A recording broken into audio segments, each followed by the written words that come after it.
جب ڈرافٹ سامنے آیا تو ہم اس کو پڑھ کر ابھی حیران تھے، سچی بات ہے دل اداس تھا سارا دن کہ یہ ہم اپنے ہاتھوں سے یہ کیا کرنے چلے ہیں۔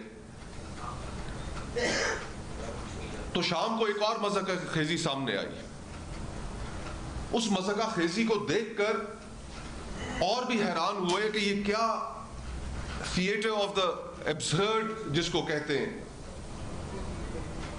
کہ شام کو یہ بات سامنے آئی کہ صدر محترم اب ان کا عہدہ ان کو فوجداری مقدمات یا سول مقدمات سے تا حیات استثنا انہیں دیا جا رہا ہے۔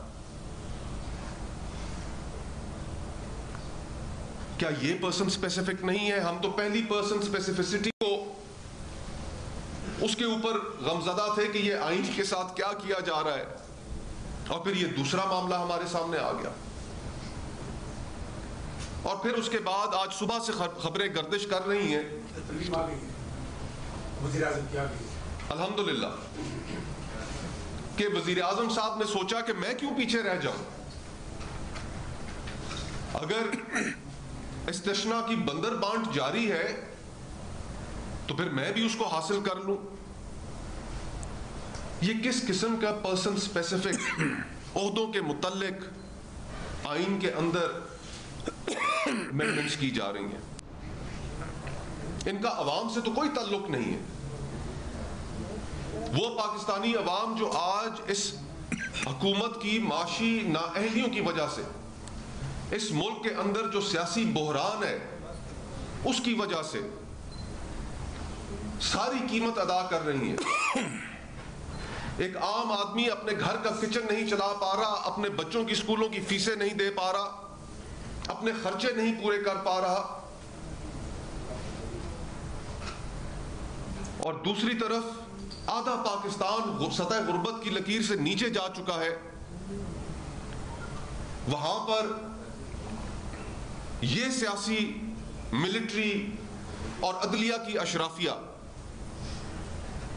یہ اپنے آپ کو پروٹیکٹ کرنے کے لیے، اپنے مفادات کو حاصل کرنے کے لیے، ان کو اپنی جگہ پر قائم رکھنے کے لیے آئین کے اندر ترامیم کر رہے ہیں۔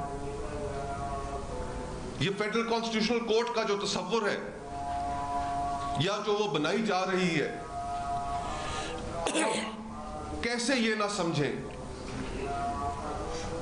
کہ عدلیہ کی آزادی کے منافی تو یہ ہے ہی۔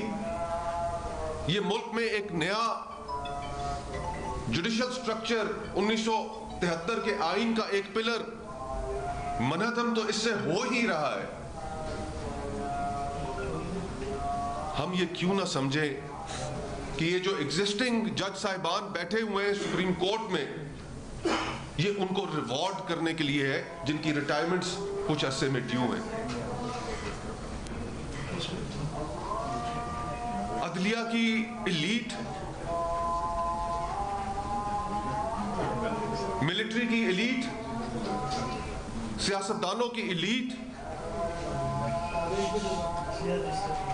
اپنے مفادات کے تحفظ کے لیے اس بنیادی کنسنسس کو جو 1973 میں ایک بڑی قربانی کے بعد، ایک بڑے سہنے کے بعد اس پاکستان کی سوسائٹی نے، معاشرے نے اچیو کیا تھا، یہ اس کو ڈسٹرائے کرنے جا رہے ہیں۔ اور اس ضمن میں جس طرح اچکزئی صاحب نے کہا، ہمیں اس کو اپوز کرنا پڑے گا۔ یہ صرف جو اشخاص آپ کے سامنے اس وقت بیٹھے پریس کانفرنس کر رہے ہیں یا اپوزیشن کی جو دیگر پولیٹیکل پارٹیز ہیں،